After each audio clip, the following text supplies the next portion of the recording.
نحمدہ ونصلی علی رسولہ الکریم اما بعد۔ ذی وقار سامعین، کسی بھی مومن اور کسی بھی مسلمان کے لیے اس کا سب سے بڑا سرمایہ اس کے نیک اعمال ہوتے ہیں۔ نیک اعمال کے حوالے سے دوسری بات، ہمارے کچھ کاموں کی وجہ سے ہمارے نیک اعمال تباہ و برباد ہو جاتے ہیں۔ نبی کریم صلی اللہ علیہ وسلم نے فرمایا الخمر ام الخبائث، شراب ناپاک کاموں کی جڑ ہے، برائیوں کی جڑ ہے، جو اسے پیتا ہے اس کی نماز 40 دن تک قبول نہیں ہوتی۔ نبی صلی اللہ علیہ وسلم نے فرمایا، صحیح مسلم میں روایت ہے، جو بندہ کسی نجومی کے پاس جاتا ہے، اسے اپنا ہاتھ دکھاتا ہے، اس کی نماز بھی 40 دن تک قبول نہیں ہوتی۔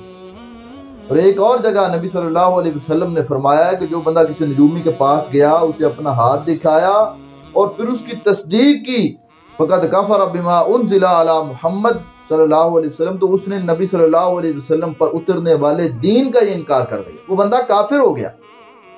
سنن نبی داؤد میں ہے، آقا علیہ الصلوۃ والسلام نے فرمایا ثلاثۃ لا تجاوز صلاتهم آذانهم، تین قسم کے بندے ہیں، ان کی نماز ان کے کانوں سے اوپر نہیں جاتی، قبول ہی نہیں ہوتی۔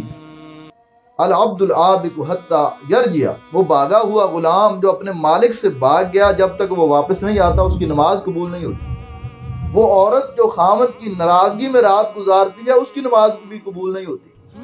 اور تیسرے نمبر پہ وہ امام جو زبردستی لوگوں کی امامت کرتا ہے اور لوگ اس کی امامت کو پسند نہیں کرتے، اس کی نماز بھی قبول نہیں ہوتی۔